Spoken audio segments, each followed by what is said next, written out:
Le Dieu que nous adorons, étude numéro 002. Il existe une grande confusion sur ce qu'est le Dieu de la Bible. L'une des causes est que plusieurs mots descriptifs et titres pour Dieu en hébreu se traduisent en français par le seul mot Dieu, avec pour conséquence une perte importante de détails et d'informations. Ce qui a conduit à une grande variété de fausses doctrines, telles que le trinitarisme, le binitarisme, le polythéisme et l'adoration des anges. Ce document d'étude a pour but ou s'intéresse à l'identification de l'entité qui est le seul véritable Dieu, de l'Ancien et du Nouveau Testament, et qui devrait être l'objet de l'adoration de l'humanité. La différence fondamentale entre les élus et le soi-disant christianisme dominant est la distinction faite dans la compréhension de la nature du Dieu que nous adorons. La divinité est une structure qui est étendue en un conseil. Ce conseil est mentionné dans les psaumes et autres textes mentionnés ci-après dans ce document. Et le trône de Dieu et le conseil des anciens sont décrits dans Apocalypse 4, verset 1 à chapitre 5, verset 14. Ce conseil, qui inclut Jésus-Christ comme l'agneau et le grand prêtre, d'après Hébreux 8, verset 1 à 2, sert et adore le Seigneur Dieu Tout-Puissant. Voir Apocalypse 4, verset 8 à 11. Nous lisons dans Apocalypse 4, verset 8 à 11. Les quatre êtres vivants ont chacun 6 ailes, et ils sont remplis Dieu tout autour et au-dedans. Ils ne cessent de dire jour et nuit, Saint, Saint, Saint, est le Seigneur Dieu, le Tout-Puissant, qui était, qui est et qui vient. Quand les êtres vivants rendent gloire et honneur et action de grâce à celui qui est assis sur le trône, à celui qui vit au siècle des siècles, les 24 vieillards se prosternent devant celui qui est assis sur le trône, et ils adorent celui qui vit au siècle des siècles. Et ils jettent leur couronne devant le trône en disant, « Tu es digne, notre Seigneur et notre Dieu, de recevoir la gloire et l'honneur et la puissance, car tu as créé toutes choses, et c'est par ta volonté qu'elles existent, et qu'elles ont été créées. » Version Louis II. En servant Dieu, Christ a offert sa vie, car chaque prêtre doit avoir quelque chose à offrir à Dieu sous forme de sacrifice. Voir Hébreux 8, verset 3. Apocalypse 4, verset 8 à 11 note que le trône du Seigneur Dieu Tout-Puissant est au-dessus des trônes des anciens. Toutefois, leur couronne est subordonnée au Seigneur Dieu Tout-Puissant, par la volonté duquel il a créé toutes choses. Il est le Seigneur Dieu de Jésus-Christ et du conseil. Dieu très haut, Dieu le Père. De ce qui est dit ci-dessus dans ce document, et d'après les dépositions de la foi, numéro A1, la déité suprême de l'univers est Dieu. Il est le Tout-Puissant, le Créateur et le pourvoyeur du ciel, de la terre et de tout ce qu'il renferme. Genèse 1, verset 1, Néhémie 9, verset 6, Psaume 124, verset 8, Ésaïe 40, verset 26, verset 28, Ésaïe 44, verset 24, Acte 14, verset 15, Acte 17, verset 24, verset 25, Apocalypse 14, verset 7. Lui seul est immortel. 1 Timothée 6, verset 16. Il est notre Dieu et notre Père, et le Dieu et le Père de Jésus-Christ. Jean 20, verset 17. Il est le Dieu très haut. Genèse 14, verset 18. Nombre 24, verset 16. Deutéronome 32, verset 8. Marc 5, verset 7. Et le seul véritable Dieu. Jean 17, verset 3. 1 Jean 5, verset 20. Jésus, le Fils de Dieu. Jésus est une image du Dieu invisible, le premier engendré, en grec prototokos, de la création. Colossiens 1, 15. Et par conséquent, le commencement, en grec arché, de la création de Dieu. Apocalypse 3, verset 14. Jésus est le seul fils né, en grec monogéné, de Dieu. Matthieu 3, verset 17, Jean 1, 18, 1 Jean 4, verset 9. Conçu de l'Esprit Saint et né de la Vierge Marie. Luc 1, verset 26 à 35. Il est le Christ ou le Messie. Matthieu 16, verset 16, Jean 1, verset 41. Envoyé de Dieu pour être notre sauveur et rédempteur. Matthieu 14, verset 33, Jean 8, verset 42, Éphésiens 1, verset 7, Tite 2, verset 14. La compréhension de celui que nous adorons est aussi démontrée par 2 signes qui, ensemble, avec la compréhension de la nature de Dieu, forment la base du scellement des élus. Les 2 signes sont le sabbat, entre parenthèses d'après Exode 20, verset 8, verset 10, verset 11, Deutéronome 5, verset 12. Le sabbat est le signe entre nous et Dieu, qui nous rend saints. Exode 31, verset 12 à 14. Et la Pâque est un signe ou un sceau ou d'après Exode 13, verset 9, verset 16, la Pâque, incluant la fête des pains sans levain, est le signe de la loi du Seigneur, Deutéronome 6, verset 8, et de sa rédemption d'Israël, Deutéronome 6, verset 10, qui, à partir du Nouveau Testament, s'étend à tous ceux qui sont en Christ, Romains 9, verset 6, Romains 11, verset 25 à 26. Ces signes de la loi, le sabbat et la Pâque, sont spécifiquement destinés à protéger contre l'idolâtrie. Voir Deutéronome 11, verset 16. Ces signes sont le sceau sur la main et sur le front des élus du Seigneur et constituent, avec le baptême, la base du scellement des 144 000 des derniers jours dans Apocalypse 7, verset 3. La loi de Dieu émane de la bonté permanente de sa nature. La loi de Dieu procède de la nature de Dieu, et ainsi elle demeure pour toujours, car Dieu lui-même est immuable, étant essentiellement bon, comme centre de la bonté ultime. Dans Marc 10, verset 18, Christ a dit « Pourquoi m'appelles-tu bon?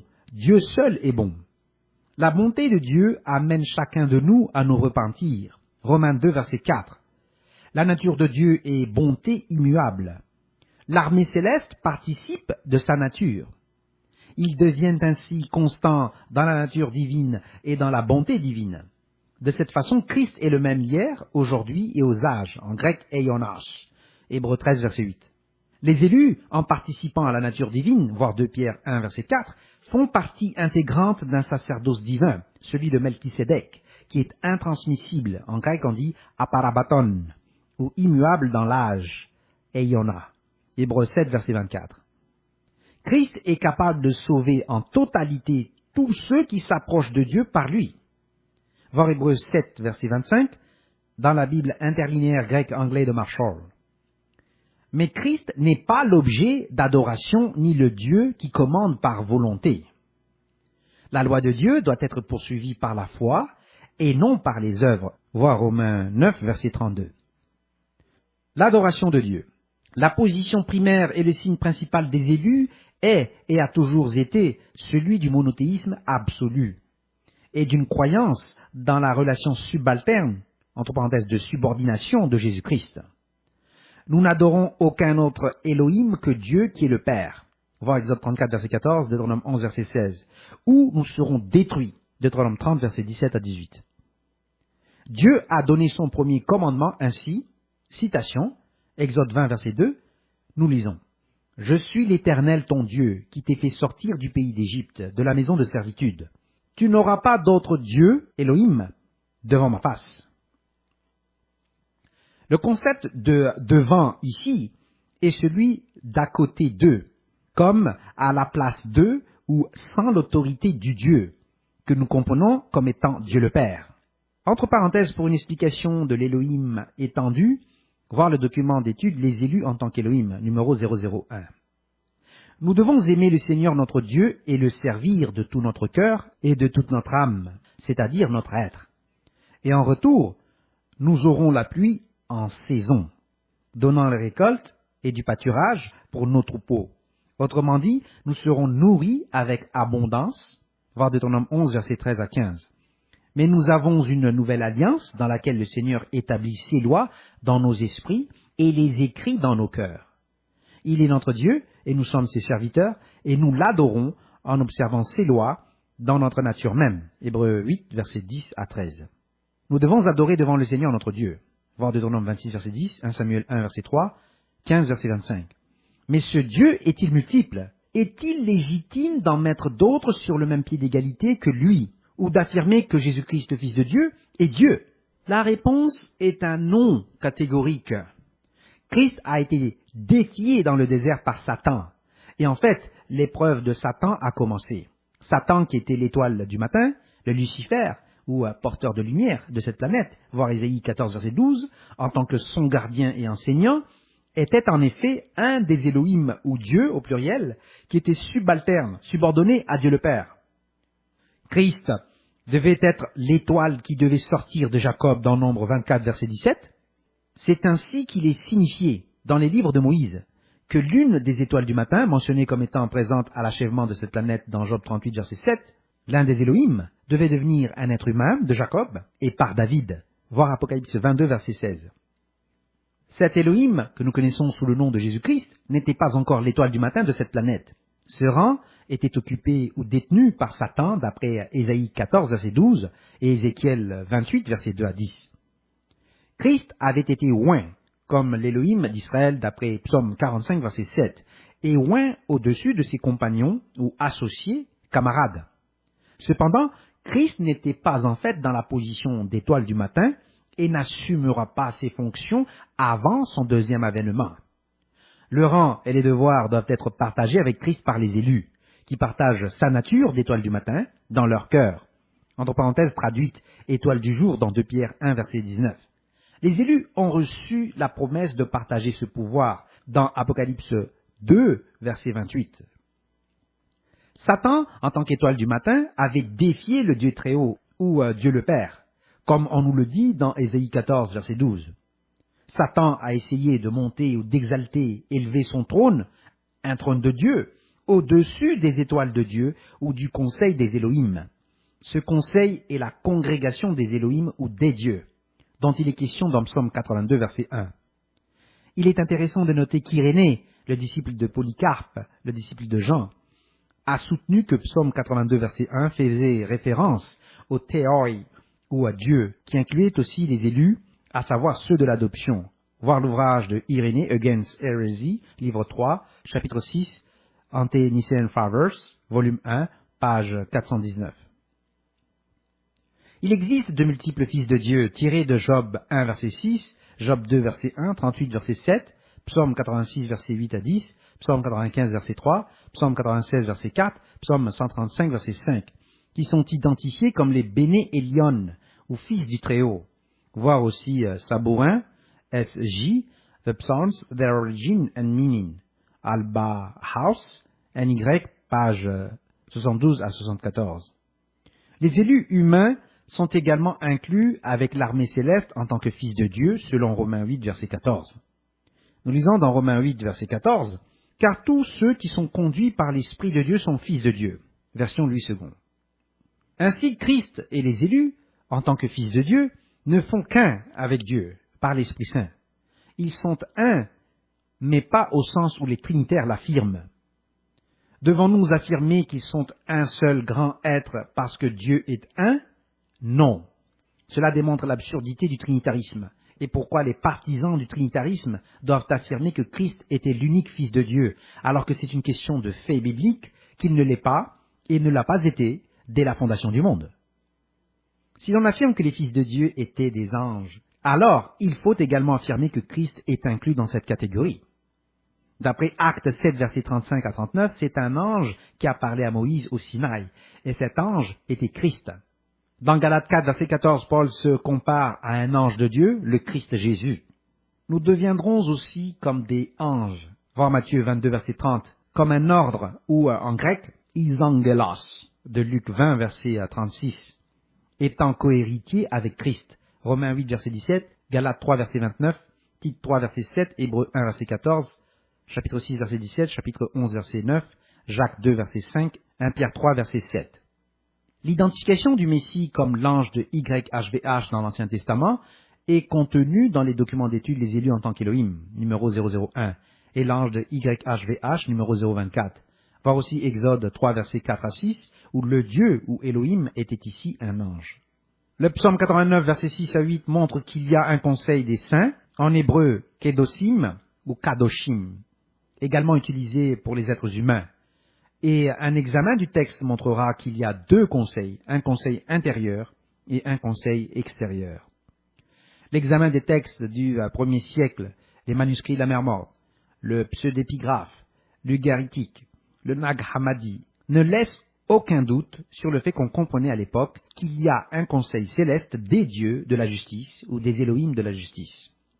La vertu et la justice sont le même mot tzedek en hébreu.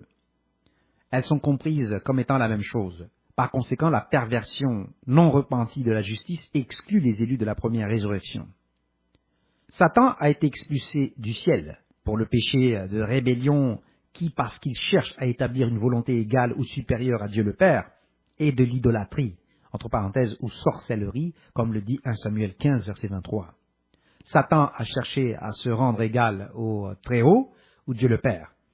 Christ, par contre, n'a pas cherché à se rendre égal à Dieu en subordonnant sa volonté. Jean 4, verset 34.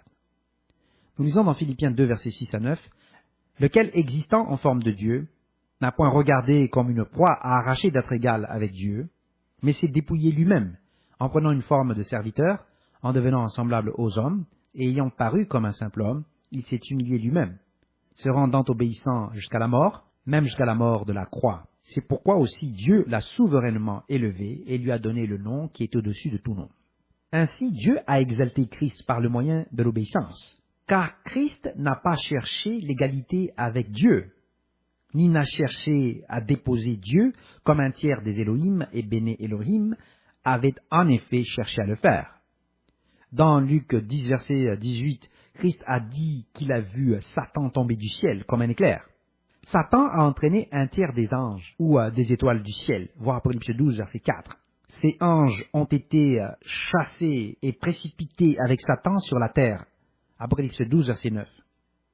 Cette désolation est symbolisée par la désolation mentionnée dans Apocalypse 8, verset 10, où le troisième ange démontre à nouveau la désolation causée par la chute d'une étoile de l'armée, ravageant un tiers de la création.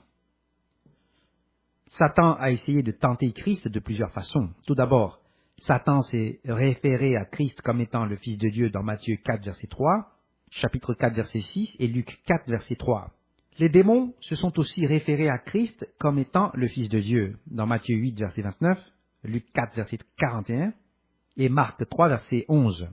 Satan a tenté d'inciter Christ à prouver sa position de Fils de Dieu par une démonstration de puissance, en ce sens que Dieu avait promis qu'il donnerait des ordres à ses anges de veiller sur lui, dans Psaume 91, versets 11 à 12. Satan a omis de te garder dans toutes tes voies et a ajouté à tout moment. Ainsi, en déformant l'Écriture, Satan a tenté de prendre la vie de Christ. Christ n'a pas, à aucun moment, corrigé Satan ou les démons en affirmant qu'il était Dieu, au lieu du Fils de Dieu.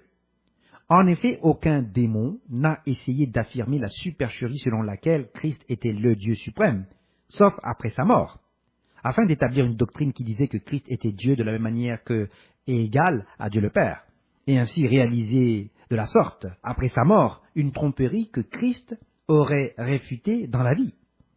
Dans chacune des tentations, le dessein était de saper l'obéissance de Christ à Dieu, et en fait à briser l'Écriture. Satan a essayé d'inciter Christ à l'adorer. Satan a promis à Christ le gouvernement et domination de la planète. À ce moment-là, si Christ l'adorait. Christ n'a pas contesté son droit de transférer sa domination de la planète, ni même le fait qu'il était le dirigeant. Au lieu de cela, Christ a répondu, « Il est écrit, tu adoreras le Seigneur ton Dieu et tu le serviras lui seul. » Christ n'a pas dit à Satan que celui-ci devait adorer Christ, mais Christ l'a plutôt renvoyé à la loi. Christ n'a jamais, à aucun moment de son ministère, prétendu être Dieu. Christ a dit qu'il était le Fils de Dieu. C'est pour cette raison qu'il a été mis à l'épreuve, comme c'est écrit dans Matthieu 27, verset 43, où il est écrit « Il s'est confié en Dieu, que Dieu le délivre maintenant, s'il l'aime, car il dit « Je suis Fils de Dieu ». C'est là que Christ a crié pour accomplir l'écriture de Psaume 22, verset 1. « Mon Dieu, pourquoi m'as-tu abandonné ?» Il est évident que Christ ne se considérait pas comme étant Dieu. Il est absurde de suggérer qu'il faisait partie, à titre égal, de l'entité à laquelle il faisait appel, dont une partie était impassible. Plus important encore, c'est la doctrine de l'Antichrist énoncée dans 1 Jean 4, verset 1 à 2. Le texte ancien correct pour 1 Jean 4, verset 1 à 2 est reconstruit à partir d'Irénée, chapitre 16, verset 8, dans l'ouvrage Les Pères d'Avant-Nicée, volume 1, notation, page 443. Nous lisons. Vous connaîtrez par la présente l'Esprit de Dieu. Tout esprit qui confesse que Jésus-Christ est venu dans la chair est de Dieu. Et tout esprit qui sépare Jésus-Christ n'est pas de Dieu, mais est de l'Antichrist. L'historien Socrate dit, dans la section 7, 32, page 381, que le texte avait été corrompu par ceux qui voulaient séparer l'humanité de Jésus-Christ de sa divinité. Aussi, dans Luc 22, verset 70, ils ont tous dit, « Es-tu donc le Fils de Dieu ?» Il a répondu, « Vous le dites, je le suis. » Il a été reconnu comme le Fils de Dieu dans Matthieu 27, verset 54, où ils ont dit assurément cet homme était Fils de Dieu. Marc 1, verset 1 dit que l'évangile est celui de Jésus-Christ, Fils de Dieu. Luc 1, verset 35 dit que le Saint qui allait naître devait être appelé Fils de Dieu. Comprendre que Christ est le Fils de Dieu est une révélation de Dieu. Nous lisons dans l'évangile de Matthieu, chapitre 16, versets 16 à 17.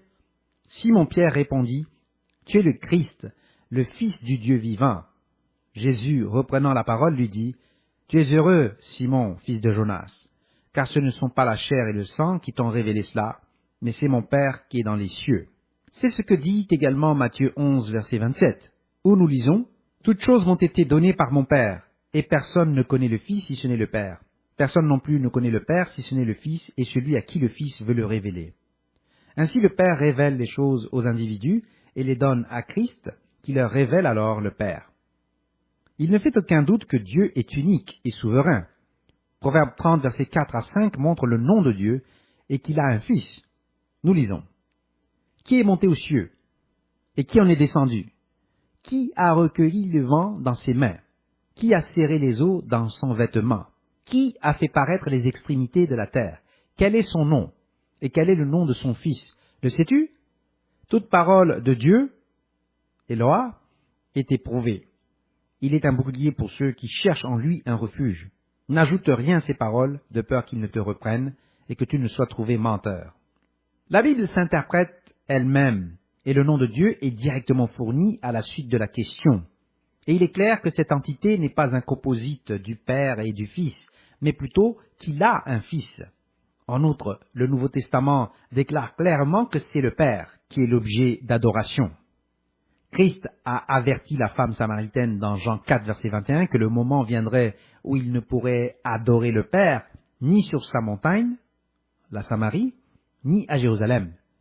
Mais Christ dit clairement dans Jean 4, verset 23, nous lisons, « Mais l'heure vient, et elle est déjà venue, où les vrais adorateurs adoreront le Père en esprit et en vérité, car ce sont là les adorateurs que le Père demande. » Christ identifie ici l'objet d'adoration comme étant le Père et non lui-même. Il est donc tout à fait blasphématoire d'affirmer que l'on doit adorer Christ élevé, d'après une perversion de Jean 3, verset 14, où le Fils de l'homme devait être élevé comme Moïse avait élevé le serpent dans le désert. Le but de la crucifixion était pour que l'homme puisse avoir la vie éternelle, et non pour que Christ devienne un objet d'adoration, comme l'affirment faussement les apostats. En effet, c'est à partir de cette fausse prémisse que l'on affirme que les chrétiens adorent le corps et le sang de Christ dans l'Eucharistie. Un tel acte est une pure idolâtrie. L'Esprit Saint. Les trinitaires affirment que l'Esprit Saint est une troisième personne d'une divinité fermée. C'est faux. Nous allons lire maintenant une citation à partir de Les Dépositions de la foi, le document numéro A1. L'Esprit Saint, acte 2, verset 4, est cette essence ou puissance de Dieu que Christ a promis d'envoyer aux élus. Jean 16, verset 7. Ce n'est pas une personne, mais l'extension de la puissance vivante de Dieu. C'est le moyen par lequel nous devenons participants de la nature divine. 2 Pierre 1, verset 4. Étant remplis de l'Esprit Saint. Acte 9, verset 77, Éphésiens 5, verset 18. Et par conséquent, tous fils de Dieu. Job 38, verset 7, Romains 8, verset 14, 1 Jean 3, verset 1 à 2. Et cohéritiers avec Christ. Romains 8, verset 17, Galates 3, verset 29, Tite 3, verset 7, Hébreux 1, verset 14, chapitre 6, verset 17, chapitre 11, verset 9, Jacques 2, verset 5, 1 Pierre 3, verset 7.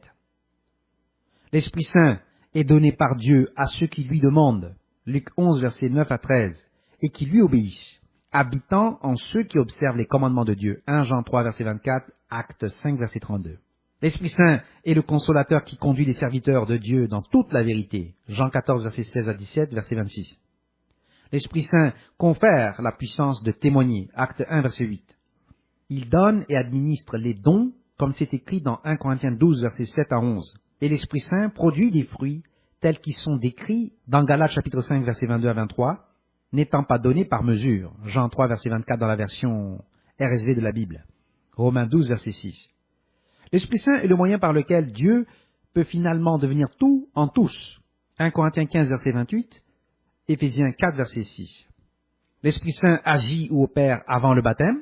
L'Esprit Saint amène ou attire l'individu vers Dieu par Christ. Hébreux 7, verset 25.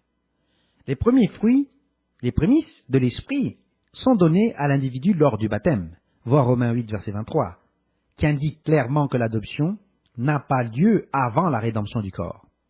Ainsi, nous sommes nés de nouveau, mais nous continuons à grandir chaque jour, en esprit, en Jésus-Christ, jusqu'à ce que nous entrions dans la gloire de Dieu. L'Esprit Saint est l'Esprit de vérité. 1 Jean 4, verset 6, chapitre 5, verset 6. Et en disant la vérité en toutes choses, nous grandissons en Christ, notre chef, à tous égards. Éphésiens 4, verset 15. L'Esprit Saint est l'Esprit de Dieu, Romains 8, verset 14, et l'Esprit de foi, 2 Corinthiens 4, verset 13, qui sonde tout et connaît toutes choses.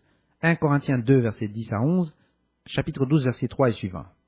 Ainsi, l'Esprit Saint n'est pas un aspect indépendant d'un Dieu triune, mais l'Esprit Saint est le moyen par lequel nous devenons Elohim. Zacharie 12, verset 8.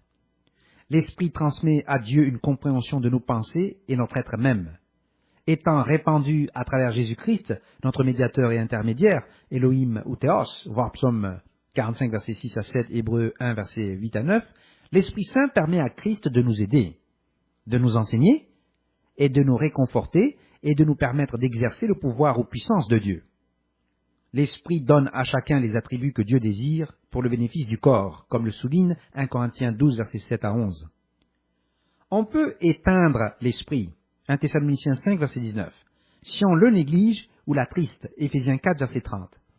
Et ainsi admet-il des gains et des pertes chez l'individu. Le fruit de l'Esprit Saint est l'amour, de Galates 5, verset 22. Par conséquent, si nous ne nous aimons pas les uns les autres, l'Esprit Saint n'est pas évident. L'Esprit est le moyen par lequel nous adorons Dieu, comme indiqué dans Philippiens 3, verset 3. Ainsi, l'Esprit ne peut pas être Dieu en tant qu'objet d'adoration et par conséquent égal à Dieu le Père. C'est une force qui donne du pouvoir à Christ. Christ est ainsi un Père éternel, voir Ésaïe 9, verset 6, duquel il y a plusieurs paternités aux cieux et sur la terre, voir Éphésiens 3, verset 15. Christ devient Père éternel par délégation.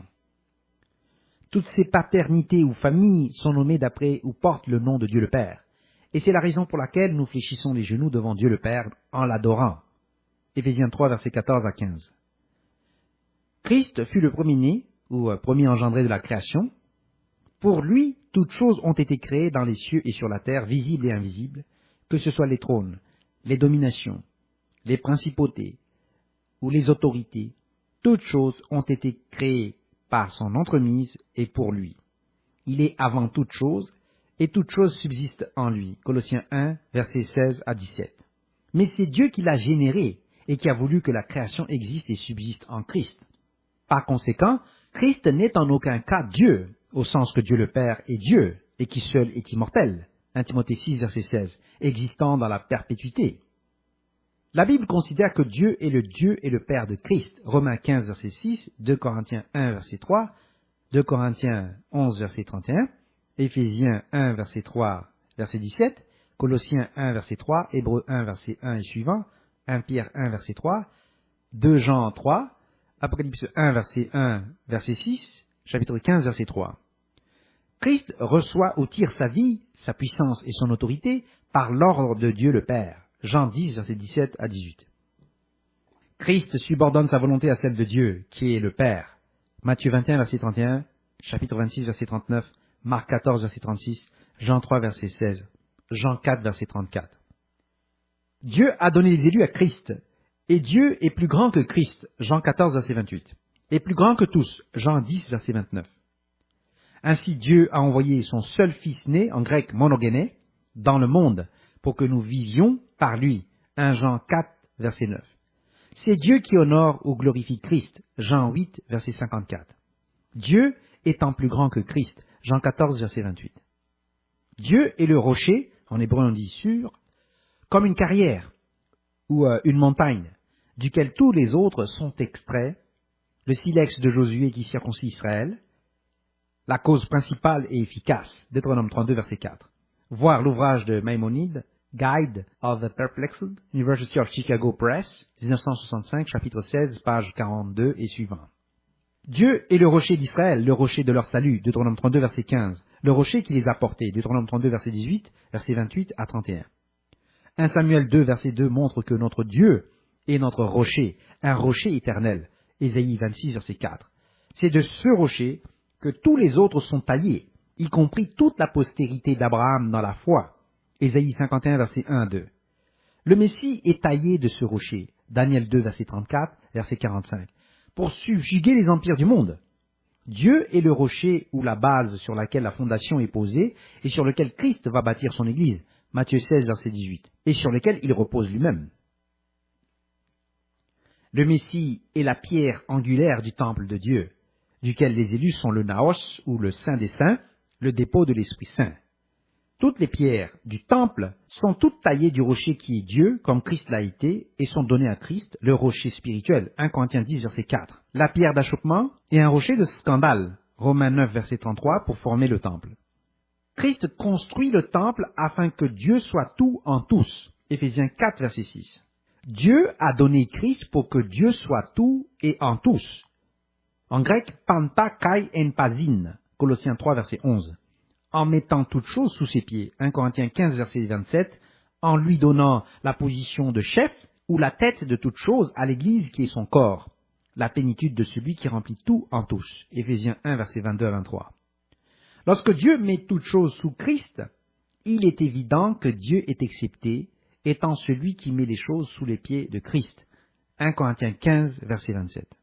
Quand Christ aura soumis toutes choses, alors Christ lui-même sera soumis à Dieu, qui a mis toutes choses sous Christ, afin que Dieu soit tout en tous. En grec, panta empasin, 1 Corinthiens 15, verset 28.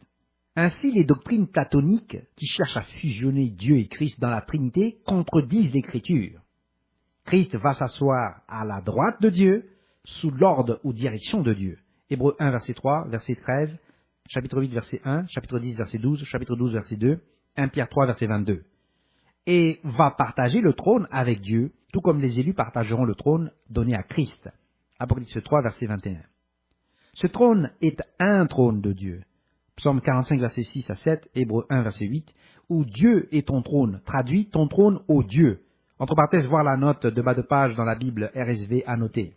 Dieu qui envoie est plus grand que celui qui est envoyé. Jean 13, verset 16. Le serviteur n'étant pas plus grand que son Seigneur. Jean 15, verset 20. C'est la plus grande absurdité de suggérer qu'un être pourrait être un sacrifice pour lui-même. Un tel acte, logiquement, est un suicide, ou dans le cadre de la Trinité, une mutilation partielle. De là la doctrine nie la résurrection, surtout d'après 1 Corinthiens chapitre 15. Par conséquent, la distinction dans la crucifixion et la résurrection est nécessaire, obligatoire et complète. La résurrection doit être dans la chair, ce qui implique une transformation, un changement en être spirituel, en tant que l'offrande de la gerbe. Sinon, il n'y a pas de salut ni de récolte en cours. La préparation de Christ pour l'ascension vers son Dieu et notre Dieu, qui est notre Père, Jean 20, verset 17, était réelle et distincte. Christ a réalisé ou atteint sa capacité à être Dieu et a atteint la plénitude de la divinité dans son corps grâce à l'opération de l'Esprit Saint. Ainsi, la doctrine de la filiation à partir du baptême est vraie et complète.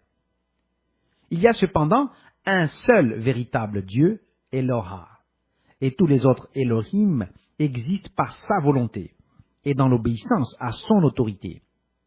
Tous les pouvoirs, trônes et puissances dans les cieux et sur la terre seront mis en soumission par Jésus-Christ pour et par l'ordre de cet être qui seul est le Dieu très haut et l'objet de notre adoration.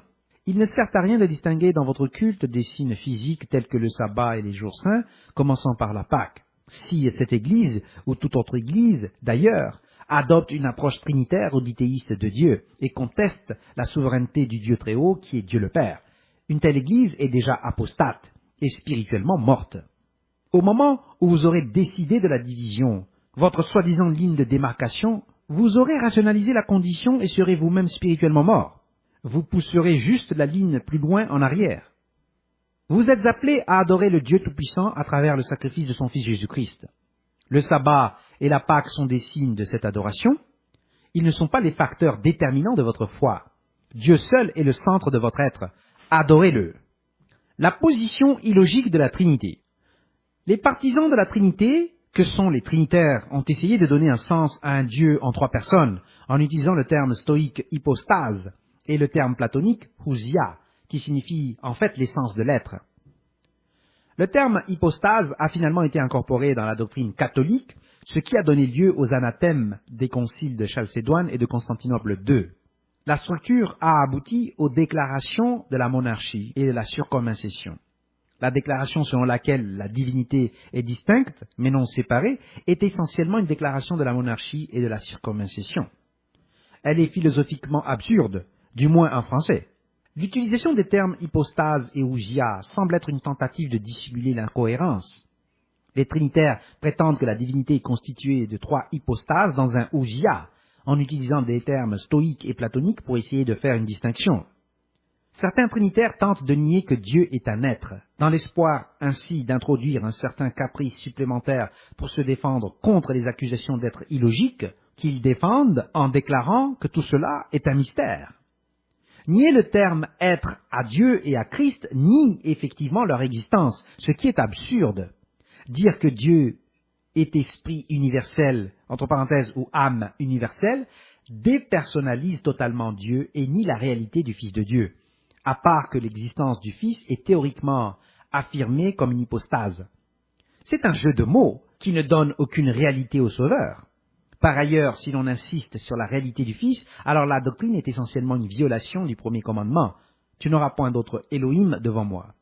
L'entité ici est le YHVH Eloheik, entre parenthèses, YHVH votre Elohim, qui est identifié au psaume 45, versets 7 à 8, comme l'Elohim qui a oint l'Elohi d'Israël. En élevant notre Elohim intermédiaire, l'un des membres du Conseil, psaume 89, verset 7, au niveau d'Eloah, Dieu le Père, nous sommes en violation du premier commandement. C'est le péché de Satan, qui a prétendu être elle du Conseil des Elohim, Ézéchiel 28, verset 2. La doctrine de la Trinité repose sur une série de fausses prémices conçues pour permettre un changement de paradigme. Ces prémices fausses sont les suivantes. Que le mot Elohim, en tant que divinité, fait référence à 2 entités seulement, ne faisant aucune distinction entre Eloah et les entités multiples incluant le Conseil et l'armée céleste, Daniel 7, verset 9 et suivant. Que ces 2 entités, entre parenthèses, et l'esprit, sont incapables de se séparer, en fait ou en pensée, et ne peuvent être correctement décrites comme des êtres. Que l'existence de Christ avant l'incarnation n'était pas en tant que l'ange de YHVH. Que Christ était l'unique Fils de Dieu avant la création du monde, voir Job 1, verset 6, Job 38, verset 7. Que Christ et Satan étaient les 2 seules étoiles du matin, voir Job 38, verset 7, Ésaïe 14, verset 12, Apocalypse 2, verset 28, 22, verset 16. Que Christ est Dieu de la même manière que Dieu est Dieu, et non un Dieu subalterne, subordonné, Hébreux 1, verset 9, envoyé par le Seigneur des armées, Zacharie 2, verset 10 à 11. De là, il est fait un objet d'adoration et de prière, contrairement à Exode 34, verset 14 et Matthieu 4, verset 10, etc. Que Christ était l'unique Fils engendré, et pas le seul Dieu et Fils né, en grec, monogenes theos et huion. Jean 1, verset 18, Jean 3, verset 16, 1 Jean 4, verset 9, voir aussi Luc 7, verset 12, Luc 8, verset 42, chapitre 9, verset 38, et Hébreux 11, verset 17 pour comparaison. Christ était le premier engendré proototokos de toute la création, Colossiens 1, verset 15, d'où le commencement de la création de Dieu, Apocalypse 3, verset 14, non pas selon la Bible version NIV. Que Christ avait une existence séparée de son incarnation, et par conséquent qu'il aurait pu prier à lui-même en tant que Dieu. Une telle proposition nie effectivement la distinction entre le Père et le Fils et la totalité de la résurrection. Elle est de l'Antichrist. 1 Jean 2, verset 22, 1 Jean 4, verset 3, 2 Jean 7. Que Christ et Dieu n'avaient qu'une même volonté, et que Christ ne possédait pas une volonté séparée qu'il a subordonnée à Dieu par une obéissance volontaire, contrairement à Matthieu 21, verset 31, 26, verset 39, Marc 14, verset 36, et Jean 3, verset 16, chapitre 4, verset 34. Que la nature divine n'admet aucun gain et aucune perte en Christ. Logiquement, cela reviendrait à nier la résurrection des saints, telle qu'elle est expliquée dans 1 Corinthiens 15 et dans les promesses bibliques aux élus. La Trinité cherche à affirmer que la nature divine donnée aux élus diffère de la manière dont elle est partagée par Christ. Que l'Esprit Saint est donné par mesure fixe, contrairement à Jean 3, verset 34, voir la version du second, et Romains 12, verset 6. Que Christ n'aurait pas pu pécher, entre parenthèses selon la fausse prémisse d'une nature divine qui n'admet aucun gain et aucune perte, plutôt que selon l'omniscience de Dieu, qui savait que Christ ne pécherait pas. Que Christ était consubstantiel à Dieu, de telle manière qu'il était coégal à Dieu et coéternel avec lui, contrairement à Philippiens 2, verset 6 et 1 Timothée 6, verset 16, qui montrent que seul Dieu est immortel. L'éternité ou la vie éonienne de Christ, 1 Jean 1 verset 2, et celle de tous les êtres, y compris Christ, découle de cette entité. Christ, tout comme les élus, sont tous de la même origine. Hébreux 2 verset 11, dans la version du second. Et tirent leur vie et leur éternité de l'obéissance conditionnelle au Père. Jean 5 verset 19 à 30, qui nous a tous créés. Malachie 2 verset 10 à 15. De même que le Père a la vie en lui-même, de même il a aussi donné au Fils d'avoir la vie en lui-même. Jean 5 verset 26. Et nous sommes cohéritiers, étant ordonnés pour avoir la vie en nous par l'autorité de Dieu. Que les élus ne sont pas fils de Dieu, au même titre que Christ est un fils de Dieu, et par conséquent pas cohéritier, contrairement à Romains 8 verset 17, Galates 3 verset 29, Tite 3 verset 7, Hébreux 1 verset 14, chapitre 6 verset 17, chapitre 11 verset 9, Jacques 2 verset 5 et 1 Pierre 3 verset 7. Que le Dieu suprême est descendu dans la chair et a habité parmi les hommes, entre parenthèses provenant des insertions frauduleuses dans 1 Timothée 3 verset 16 du Codex A. Ces fausses insertions ont été conservées dans la Bible version King James et manipulées dans le préambule dans la Bible version NIV. L'affirmation selon laquelle le Dieu suprême est descendu dans la chair est contraire à Jean 1 verset 18 et à Jean 1 verset 14, où c'était le Logos, ou Memra, qui s'est fait chair, et aux nombreux textes distançant Christ du seul véritable Dieu Eloha ou Tehon, qui est Dieu le Père, le Dieu de Jésus-Christ. Jean 17 verset 3, chapitre 20 verset 17, 1 Corinthiens 8 verset 6, 2 Corinthiens 1 verset 3, qui agit en son nom, Michée 5 verset 5. Les trinitaires comprennent mal le concept de la façon dont Dieu est un. Le schéma, Deutéronome 6 verset 4, est trop détaillé pour être examiné ici. Voir le document d'étude Josué, le Messie, le Fils de Dieu, numéro 134. L'entité de Deutéronome 6 verset 5 est identifiable comme étant le Dieu très haut, le Dieu qui a oint Christ en tant que Elohi d'Israël dans Psaume 45 verset 7. L'unité de Dieu ou la façon dont Dieu est un, nécessaire au monothéisme, consiste en un ordre étendu qui réside dans l'unité, sous une volonté centrale, en accord et en interaction spirituelle par l'intermédiaire de l'Esprit et la puissance de Dieu. 1 Corinthiens 2 versets 4 à 14, qui, à travers Christ, est vers Dieu. 2 Corinthiens 3 versets 3 à 4. La Trinité nie l'unification nécessaire au monothéisme et est logiquement polythéiste. Elle existe parce que les dirigeants ne comprennent pas, n'étant pas spirituels. 1 Corinthiens 2 verset 8, verset 14. Question à poser aux trinitaires. Si Dieu est un seul être en trois hypostases ou personnes, en tant que Père, Fils et Esprit Saint, comment est-il possible que les passages suivants se retrouvent de façon si évidente dans le récit biblique? Que Jésus-Christ reçoive une révélation de Dieu, Apocalypse 1 verset 1 dit que c'est la révélation de Jésus-Christ que Dieu lui a donnée pour montrer à ses serviteurs les choses qui doivent arriver bientôt, et qu'il a fait connaître par l'envoi de son ange à son serviteur Jean. Que Christ se soit assis sur le trône de son Père. Apocalypse 3 verset 21, celui qui vaincra, je le ferai asseoir avec moi sur mon trône, comme moi j'ai vaincu et me suis assis avec mon Père sur son trône. Que le chef de Christ soit Dieu. 1 Corinthiens 11 verset 3. Je veux cependant que vous sachiez que Christ est le chef de tout homme, que l'homme est le chef de la femme et que Dieu est le chef de Christ. Que Christ ait crié à Dieu, entre parenthèses comme il a fait en Matthieu 27 verset 46, Marc 15 verset 34, mon Dieu, pourquoi m'as-tu abandonné? Que Christ soit monté vers Dieu, selon Jean 20 verset 17. Jésus lui dit, ne me touche pas, car je ne suis pas encore monté vers mon Père. Mais va trouver mes frères, et dis-leur que je monte vers mon Père et votre Père, vers mon Dieu et votre Dieu. Que tous ceux qui ont l'Esprit de Dieu soient des dieux. Dans Jean 10, verset 34 à 36, Jésus leur répondit, n'est-il pas écrit dans votre loi, j'ai dit vous êtes des dieux?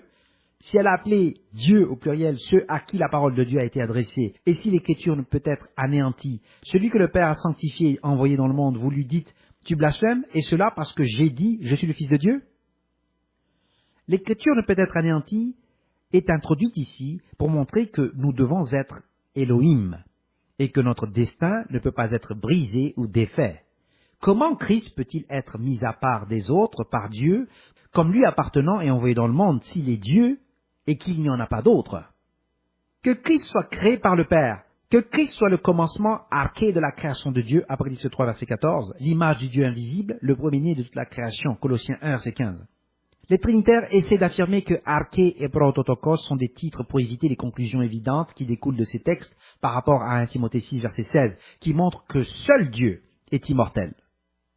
Qu'un être s'engendre lui-même. Jean 3, verset 16, « Car Dieu a tant aimé le monde qu'il a donné son Fils unique. » Que le Père seul soit au-dessus de tous. Éphésiens 4, verset 6, « Un seul Dieu et Père de tous, qui est au-dessus de tous et parmi tous et en tous. » Ce texte nie ainsi que le Père soit dans le Fils et que le Fils soit dans le Père uniquement. Cette relation réciproque s'étend aux élus. Jésus est le Fils du Dieu très haut. Marc 5, verset 7, qui est son Dieu et son Père. Colossiens 1, verset 3, 1 Thessaloniciens 3, verset 11. Jésus est distinct de notre Dieu et Père. 2 Thessaloniciens 2, verset 16. Le fait qu'il ait dit que Dieu était son Père ne le faisait pas égal à Dieu, comme cela a été affirmé par les pharisiens dans Jean 5, verset 18. Ainsi, l'affirmation trinitaire est le même mensonge que celui dont Christ était accusé à l'époque. Comment cela se fait-il? S'il y a 3 hypostases, comment les 7 esprits de Dieu peuvent-ils exister? Apocalypse 5, verset 6. Ces 7 yeux dans les 7 cornes de l'agneau ne sont-ils pas 7 subdivisions ou autorités distinctes envoyées sous la direction de Christ en tant que l'agneau pour contrôler la terre?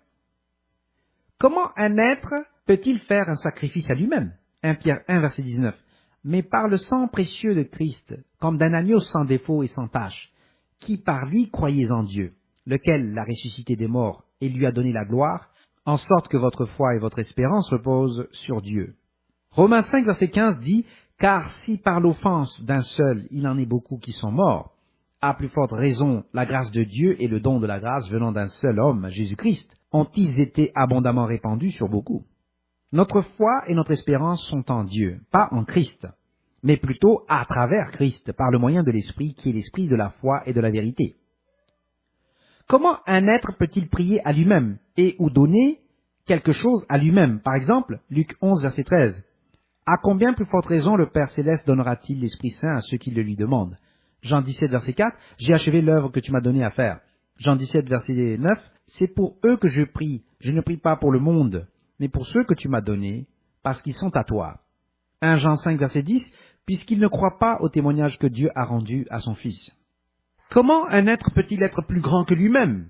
Jean 14, verset 28. Vous avez entendu que je vous ai dit, je m'en vais et je reviens vers vous. Si vous m'aimiez, vous vous réjouiriez de ce que je vais au Père, car le Père est plus grand que moi. Comment un être peut-il être divisé quant à ce qu'il sait? Matthieu 24, verset 36. Pour ce qui est du jour et de l'heure, personne ne le sait, ni les anges des cieux, ni le Fils, mais le Père seul. Apocalypse 1, verset 1, révélation de Jésus-Christ, que Dieu lui a donnée pour montrer à ses serviteurs les choses qui doivent arriver bientôt. Comment un être peut-il être médiateur pour lui-même? 1 Timothée 2, verset 5. Car il y a un seul Dieu, et aussi un seul médiateur entre Dieu et les hommes, Jésus-Christ homme. Galates 3, verset 20. Or, le médiateur n'est pas médiateur d'un seul, tandis que Dieu est un seul. 1 Jean 2, verset 1. Nous avons un avocat auprès du Père, Jésus-Christ le juste. 1 Jean 2, verset 22. Qui est menteur? Sinon celui qui nie que Jésus est le Christ. Celui-là est l'Antichrist, qui nie le Père et le Fils. Comment un être peut-il être subordonné à lui-même? Jean 10, verset 18. Tel est l'ordre que j'ai reçu de mon Père. Comment un être peut-il nier sa propre doctrine? Jean 7, verset 16. Ma doctrine n'est pas de moi, mais de celui qui m'a envoyé. Comment un seul être peut-il avoir plusieurs volontés différentes et pourtant avoir un élément, Christ, obéir au supérieur, c'est-à-dire à Dieu? Matthieu 7, verset 21. Ceux qui me disent Seigneur, Seigneur n'entreront pas tous dans le royaume des cieux, mais celui-là seul qui fait la volonté de mon Père qui est dans les cieux. Matthieu 12, verset 50, « Car quiconque fait la volonté de mon Père qui est dans les cieux, celui-là est mon frère et ma sœur et ma mère. » Matthieu 26, verset 39, « Mon Père, s'il est possible, que cette coupe s'éloigne de moi, toutefois non pas ce que je veux, mais ce que tu veux. » Marc 3, verset 35, « Car quiconque fait la volonté de Dieu, celui-là est mon frère, ma sœur et ma mère. » Jean 4, verset 34, « Ma nourriture est de faire la volonté de celui qui m'a envoyé et d'accomplir son œuvre. » 1 Thessaloniciens 5, verset 18, « Rendez grâce en toutes choses, car c'est à votre égard la volonté de Dieu en Jésus-Christ. » Comment les éléments d'un être unique peuvent-ils être subalternes tout en étant coégaux et coéternels et faire encore partie d'une structure étendue, c'est-à-dire le corps de Christ, sans que ce même état ne soit étendu à tous les membres du corps? Comment un être peut-il s'adorer lui-même, à moins d'avoir de graves problèmes psychologiques? Dieu est l'objet d'adoration déclaré dans Ésaïe et répété par Christ dans Matthieu 15, verset 10, où nous lisons. C'est en vain qu'il m'honore, en enseignant des préceptes qui sont des commandements d'hommes. Luc 4, verset 8, Jésus lui répondit, il est écrit, tu adoreras le Seigneur ton Dieu et tu le serviras lui seul. Jean 4, versets 21-23, adorez le Père. Vous adorez ce que vous ne connaissez pas. Nous adorons ce que nous connaissons, car le salut vient des Juifs. Mais l'heure vient, et elle est déjà venue, où les vrais adorateurs adoreront le Père en esprit et en vérité, car ce sont là les adorateurs que le Père demande. Éphésiens 3, versets 14-15, à cause de cela je fléchis les genoux devant le Père, duquel tire son nom toute famille dans les cieux et sur la terre. Comment un être omniprésent peut-il, étant en hypostase, aller à et venir de lui-même? Jean 14, verset 28, vous avez entendu que je vous ai dit, je m'en vais et je reviens vers vous. Si vous m'aimiez, vous vous réjouirez de ce que je vais au Père, car le Père est plus grand que moi. Jean 16, verset 27-28, et que vous avez cru que je suis sorti de Dieu, je suis sorti du Père, je quitte le monde et je vais au Père. De même, comment peut-il être plus grand que lui-même? Ou comment peut-il être vu et ensuite affirmer que personne ne l'a vu? Jean 6, verset 46, ce n'est pas que personne ait vu le Père, sinon celui qui vient de Dieu, celui-là a vu le Père. Jean 5, verset 37, et le Père qui m'a envoyé a rendu lui-même témoignage de moi. Vous n'avez jamais entendu sa voix, vous n'avez point vu sa face. Comment Dieu peut-il avoir une figure, mais pas de forme? Comment un être peut-il s'écouter et être l'objet de sa propre prière? Jean 11, verset 41-42. Père, je te rends grâce de ce que tu m'as exaucé. Pour moi, je savais que tu m'exauces toujours, mais j'ai parlé à cause de la foule qui m'entoure, afin qu'ils croient que c'est toi qui m'as envoyé. Comment un être peut-il être impuissant, tout en étant dépendant de lui-même? Jean 5, verset 19. En vérité, je vous le dis, le Fils ne peut rien faire de lui-même. Il ne fait que ce qu'il voit faire au Père, et tout ce que le Père fait, le Fils aussi le fait pareillement. Comment peut-il s'imiter lui-même? Comment un être peut-il s'attribuer à lui-même une autorité indépendante? Jean 12, verset 49-50. Car je n'ai point parlé de moi-même, mais le Père qui m'a envoyé m'a prescrit lui-même ce que je dois dire et annoncer. Et je sais que son commandement est la vie éternelle. C'est pourquoi les choses que je dis, je les dis comme le Père me les a dites. Comment un être peut-il être soumis à lui-même et remettre quelque chose à lui-même? 1 Corinthiens 15, verset 28. Et lorsque toutes choses lui auront été soumises, alors le Fils lui-même sera soumis à celui qui lui a soumis toutes choses, afin que Dieu soit tout en tous. 1 Corinthiens 15, verset 24. Ensuite viendra la fin, quand il remettra le royaume à celui qui est Dieu et Père, après avoir détruit toute domination, toute autorité et toute puissance. De la même façon, comment un être peut-il réallouer son pouvoir? Jean 5, verset 30. Je ne puis rien faire de moi-même. Selon que j'entends, je juge. Et mon jugement est juste parce que je ne cherche pas ma volonté, mais la volonté de celui qui m'a envoyé. Jean 5, verset 19. En vérité, je vous le dis, le Fils ne peut rien faire de lui-même. Il ne fait que ce qu'il voit faire au Père. Et tout ce que le Père fait, le Fils aussi le fait pareillement. Comment Christ peut-il attribuer le royaume de Dieu au Père, s'ils sont un seul être? Matthieu 26, verset 29. Je vous le dis, je ne boirai plus désormais de ce fruit de la vigne, jusqu'au jour où j'en boirai de nouveau, avec vous, dans le royaume de mon Père. Marc 10, verset 15. Je vous dis en vérité, quiconque ne recevra pas le royaume de Dieu, comme un petit enfant, n'y entrera point. Luc 12, verset 32. Ne crains point, petit troupeau, car votre Père a trouvé bon de vous donner le royaume. Comment un être coégal à Dieu peut-il se faire accorder quelque chose par le Père pour l'accorder ensuite à ses propres subalternes? Luc 22, verset 29-30. C'est pourquoi je dispose du royaume en votre faveur, comme mon Père en a disposé en ma faveur, afin que vous mangiez et buviez à ma table dans mon royaume, et que vous soyez assis sur des trônes pour juger les 12 tribus d'Israël. Comment les élus peuvent-ils être cohéritiers avec Christ si Christ est déjà Dieu, et qu'il possède la divinité depuis l'éternité? Qu'est-ce qu'il y avait ou qu'est-ce qu'il y a à hériter? Romains 8, verset 17. Or, si nous sommes enfants, nous sommes aussi héritiers, héritiers de Dieu et cohéritiers de Christ. Comment un être peut-il se confesser ou nier les autres à lui-même? Matthieu 10, verset 32-33. C'est pourquoi quiconque me confessera devant les hommes, je le confesserai aussi devant mon Père qui est dans les cieux. Comment un être peut-il s'aimer ou se haïr lui-même d'une manière qui ait du sens, autrement que dans une condition psychologique? Jean 15, verset 23 déclare que celui qui me hait aussi mon Père. Cependant, ce n'est pas parce qu'ils sont un être, comme nous voyons dans Jean 5, verset 20, car le Père aime le Fils et lui montre tout ce qu'il fait, et il lui montrera des œuvres plus grandes que celles-ci, afin que vous soyez dans l'étonnement. Ceci dit, comment un être omniscient peut-il montrer quelque chose à un autre être omniscient? Comment alors, à la lumière de cela, et Apocalypse 1, verset 1, Christ peut-il être omniscient?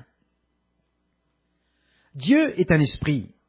Jean 4, verset 24 déclare que Dieu est un esprit et il faut que ceux qui l'adorent l'adorent en esprit et en vérité. La tentative de faire lire ce texte Dieu est esprit n'est pas soutenue par aucune des traductions du texte et par le sens dans lequel il a été utilisé par n'importe lequel des théologiens d'avant-Nicée ou leurs traducteurs. Cette revendication vise à affirmer la non-individualité et la nature non spécifique de Dieu. Dieu est alors développé en une structure immanente étendue. Cela va au-delà du trinitarisme pour entrer dans la théologie des processus. Dieu a une famille selon Éphésiens 3, versets 14 à 16.